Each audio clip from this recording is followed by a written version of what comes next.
Hi guys, आज की इस वीडियो में हम पढ़ेंगे इलेक्ट्रोड पोटेंशियल के बारे में। इलेक्ट्रोड पोटेंशियल क्या होता है, कितने इसके टाइप्स होते हैं, oxidation potential, reduction potential, and साथ ही साथ हम बात करेंगे स्टैंडर्ड इलेक्ट्रोड पोटेंशियल क्या होता है, एंड किसी भी गैल्वेनिक सेल का इलेक्ट्रोड पोटेंशियल हम कैसे निकाल सकते हैं, और इलेक्ट्रोड पोटेंशियल अगर पॉजिटिव होता है तो क्या कंडीशन होती है और नेगेटिव कब होगा।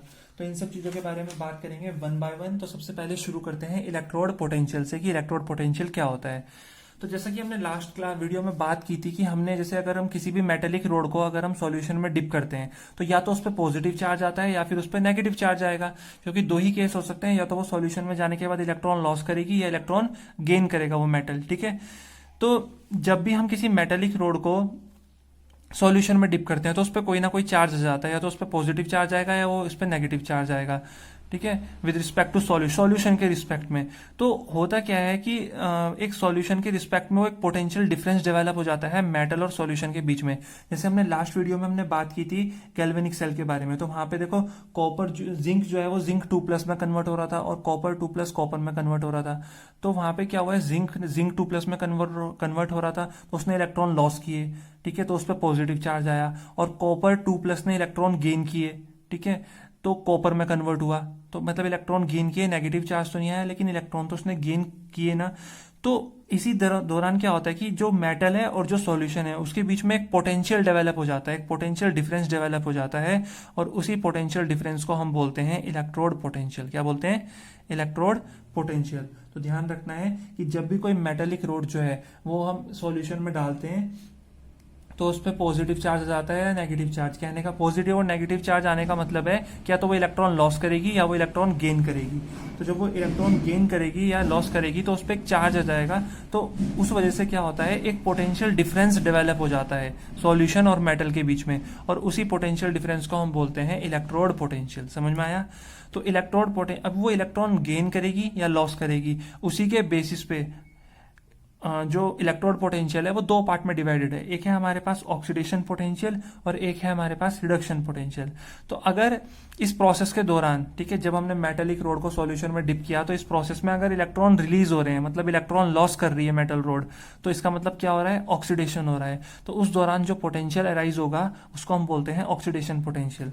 कहने का मतलब जैसे जिंक है तो ये जिंक जो है वो जिंक 2+ में कन्वर्ट हो रहा है, तो इसने इलेक्ट्रॉन लॉस किए ना, तो इसका जो पोटेंशियल होगा उसे हम बोलेंगे ऑक्सीडेशन पोटेंशियल। क्या बोलेंगे? Oxidation potential. तो इसे हम रिप्रेजेंट करेंगे ई ऑक्सीडेशन बराबर ई जिंक किस में कन्वर्ट हो रहा है, Zn2+ में, तो हमने लिखा जिंक गिव्स Zn2+। ठीक है, और अगर हम किसी मेटेलिक रोड को सॉल्यूशन में डालते हैं और वो इलेक्ट्रॉन गेन करती है, अब गेन करने का मतलब ये नहीं कि नेगेटिव चार्ज आ गया तो मेटल पे नेगेटिव चार्ज कैसे आ सकता है। ठीक है, तो गेन करने का मतलब है वो पहले से पॉजिटिव होगी, जैसे कॉपर 2+ पहले से इस पर डेफिशिएंसी है इलेक्ट्रॉन की, तो इसने क्या किया, इलेक्ट्रॉन गेन किए, तो अब भी तो कॉपर 2+ में कोई और पोटेंशियल रहा होगा और कॉपर पे कोई और पोटेंशियल होगा, तो एक पोटेंशियल डिफरेंस डेवलप हो जाएगा ना, क्योंकि जब वो इलेक्ट्रॉन गेन करेगा तो पोटेंशियल में चेंज आएगा। तो जब वो इलेक्ट्रॉन गेन करेगा तो जो भी पोटेंशियल अराइज होगा, जो भी पोटेंशियल डिफरेंस अराइज होगा, डेवलप होगा, उसी को बोलते हैं रिडक्शन पोटेंशियल। तो इसको अगर हमें रिप्रेजेंट करना है तो हम लिखेंगे ई रिडक्शन बराबर कॉपर 2+ किस में कन्वर्ट हो रहा है, कॉपर में। ठीक है, तो इस तरह से डिनोट करेंगे ई रिडक्शन पोटेंशियल को। तो हमेशा ध्यान रखना है जो रिडक्शन पोटेंशियल होता है वो बराबर होता है नेगेटिव ऑफ ऑक्सीडेशन पोटेंशियल, या फिर हम बोल सकते हैं कि जो ऑक्सीडेशन पोटेंशियल होता है वो नेगेटिव होता है रिडक्शन पोटेंशियल के बराबर। इसे एग्जांपल पे समझेंगे। ठीक है, जैसे मैं बोल रहा हूँ एक रिएक्शन है, रिएक्शन क्या है कि Mg2+ ने 2 इलेक्ट्रॉन गेन किए और वो Mg में कन्वर्ट हो गया, तो इसके लिए जो E0 है, Mg2+ किस में कन्वर्ट हो रहा है, Mg में, तो इसका अगर E0 हमारे पास दे रखा है 0.24 वोल्ट, तो अगर मैं इस रिएक्शन को रिवर्स करता हूं, मतलब ये किसका निकला, ये रिडक्शन का निकला, ये E0 रिडक्शन निकला ना हमारा। तो अगर मुझे E0 ऑक्सीडेशन निकालना है, ऑक्सीडेशन मतलब Mg ने क्या किया, इलेक्ट्रॉन लॉस किए, Mg2+ में कन्वर्ट हो गया, तो ऑक्सीडेशन हो रहा होगा। तो ऑक्सीडेशन अगर निकालना है तो इसे मैं लिखूंगा Mg/Mg2+। तो हमें पता है कि जो ई ऑक्सीडेशन होता है वो नेगेटिव होता है ई रिडक्शन का, तो इसकी वैल्यू कितनी हो जाएगी, -0.24 वोल्ट। तो यही मैंने समझाना था। ठीक है, कि ऑक्सीडेशन पोटेंशियल जो होता है वो नेगेटिव होता है रिडक्शन पोटेंशियल का, या फिर जो रिडक्शन पोटेंशियल होता है वो नेगेटिव होता है ऑक्सीडेशन पोटेंशियल का। ठीक है, अच्छा, अब हम बात, ये इलेक्ट्रोड पोटेंशियल की तो हमने बात की, अब हम बात करते हैं स्टैंडर्ड इलेक्ट्रोड पोटेंशियल की कि स्टैंडर्ड इलेक्ट्रोड पोटेंशियल क्या होता है। तो अगर हम यही एक्सपेरिमेंट, हमने क्या किया, यही एक्सपेरिमेंट स्टैंडर्ड कंडीशन पे किया, मतलब हमने एक मेटल की रोड ली, उसको हमने सॉल्यूशन में डिप किया, उस पर या तो पॉजिटिव चार्ज, या तो उसने इलेक्ट्रॉन गेन किए होंगे या इलेक्ट्रॉन लॉस किए होंगे। तो ये सब कहानी, ये सब जो एक्सपेरिमेंट है, अगर ये स्टैंडर्ड कंडीशन पे हो रहा है, स्टैंडर्ड कंडीशन कहने का मतलब टेम्परेचर 25 डिग्री सेल्सियस है या फिर केल्विन में 298, और प्रेशर उस समय कितना है 1 atm, और जो कंसंट्रेशन है इलेक्ट्रोलाइट की वो कितनी है 1 m है, ठीक है। तो ये स्टैंडर्ड कंडीशन होती है। तो अगर स्टैंडर्ड कंडीशन पे जो हम इलेक्ट्रोड पोटेंशियल निकालेंगे उसको हम बोलते हैं स्टैंडर्ड इलेक्ट्रोड पोटेंशियल। क्या बोलते हैं? Standard electrode potential. तो the electrode potential developed between the electrode and its electrolyte at 298 kelvin, 1 atm pressure and 1 m concentration, उसी को हम बोलते हैं स्टैंडर्ड इलेक्ट्रोड पोटेंशियल। क्लियर हुआ? तो देखिए, अब हम निकालना सीखते हैं स्टैंडर्ड इलेक्ट्रोड पोटेंशियल कैसे निकालते हैं। जैसे हमें एक सेल रिएक्शन दे रखी है, हम सेल रिएक्शन ऐसे कैसे लिखते हैं, हमने लास्ट वीडियो में डिस्कस किया था, ठीक है, गैल्वेनिक सेल में, कि कैसे हम सेल रिएक्शन को रिप्रेजेंट करते हैं। इसका मतलब होता है एनोड, इसका मतलब होता है कैथोड। तो देखिए, जिंक जो है वो किस में कन्वर्ट हो रहा है, जिंक 2+ में, और कॉपर 2+ किस में कन्वर्ट हो रहा है, कॉपर में। तो इसने इलेक्ट्रॉन लॉस किए तो एनोड है, ऑक्सीडेशन हो रहा है, और इसने इलेक्ट्रॉन गेन किए तो इसका मतलब है कैथोड पे होगा, क्योंकि कैथोड पे ही रिडक्शन होता है। तो हमें ई नोट दे रखा है Zn2+, Zn का इतना और कॉपर का इतना दे रखा है। इस सेल का इलेक्ट्रोड पोटेंशियल पूछ रखा है। तो हमें ध्यान रखना है, अगर हमें सेल का इलेक्ट्रोड पोटेंशियल निकालना है तो हम ई नोट रिडक्शन माइनस ई नोट ऑक्सीडेशन करते हैं, ठीक है। ई नोट रिडक्शन का मतलब होता है ई नोट कैथोड माइनस ई नोट एनोड। तो यहाँ पे अगर हमें इस सेल का इलेक्ट्रोड पोटेंशियल निकालना है तो हम क्या करेंगे, हम करेंगे ई नोट कैथोड। कैथोड क्या है, ये वाला। तो इसका कितना है ई नोट 0.34, तो ये 0.34 माइनस ई नोट एनोड।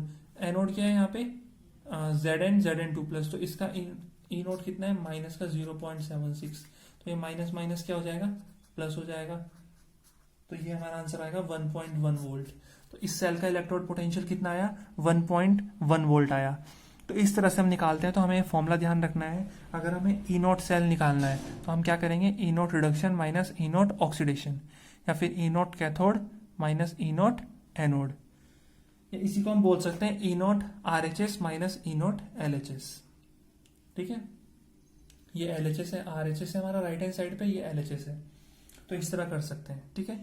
सेकेंड चीज हम यहाँ पे देखेंगे, सेकेंड चीज हम जो देखेंगे वो ये है कि कभी कभी ई नोट सेल की वैल्यू किसी सेल के लिए ई नोट जो आएगा वो पॉजिटिव भी आएगा, जैसे यहाँ पे पॉजिटिव आ रखा, और कभी कभी ये नेगेटिव भी आएगा। तो जब पॉजिटिव आएगा तो क्या कंडीशन होगी, और जब नेगेटिव आएगा तो क्या कंडीशन होगी, उसके बारे में बात करते हैं। तो ध्यान रखना है, जब भी ई नोट सेल हमारा पॉजिटिव आता है तो ध्यान रखना है सेल रिएक्शन जो होगी वो स्पॉन्टेनियस होगी, नेचुरल होगी, ठीक है। सेल काम करेगा और सेल रिएक्शन जो होगी वो फिजिबल होगी। लेकिन अगर ई नोट सेल हमारा नेगेटिव आता है तो सेल रिएक्शन जो होगी वो नॉन स्पॉन्टेनियस होगी और सेल वर्क नहीं करेगा और सेल रिएक्शन नॉट फिजिबल होगी। तो हो सकता है हमें न्यूमेरिकल में इस तरह बोलें कि इंफॉर्मेशन देके रखें, कंडीशन देके रखें और बोलें कि बताओ कि जो सेल रिएक्शन है वो स्पॉन्टेनियस है या नहीं है। तो कैसे पता करेंगे, पता करने के लिए हमें ई नोट सेल की वैल्यू निकालनी पड़ेगी। ई नोट सेल की वैल्यू निकालने के बाद हम चेक करेंगे कि वो वैल्यू पॉजिटिव है या नेगेटिव है। अगर पॉजिटिव होगी तो सेल रिएक्शन स्पॉन्टेनियस होगी, और अगर नेगेटिव होगी तो सेल रिएक्शन नॉन स्पॉन्टेनियस होगी। इस तरह से पता करना है। हो सकता है न्यूमेरिकल में हमें बोल दे, लास्ट में पूछ लें कि बताओ सेल काम करेगा या नहीं करेगा। तो ये जानने के लिए हमें ई नोट सेल निकालना पड़ेगा। तो ई नोट सेल अगर पॉजिटिव है तो सेल काम करेगा, और ई नोट सेल अगर नेगेटिव है तो सेल काम नहीं करेगा।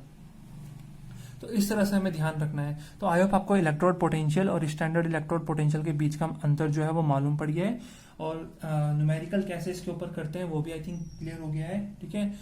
ई कैथोड माइनस ई एनोड करके हम निकालते हैं। नेक्स्ट वीडियो में हम डिस्कस करेंगे नर्स्ट इक्वेशन के बारे में। काफी इंपॉर्टेंट टॉपिक है, अलग अलग तरह की नर्स्ट इक्वेशन यहाँ पे हम पढ़ेंगे, डैनियल सेल की वर्किंग के बारे में, और इसके ऊपर जितनी पॉसिबल प्रॉब्लम्स बन सकती हैं, जितनी वेराइटीज बन सकती हैं, सबके बारे में हम एक एक करके डिस्कस करेंगे।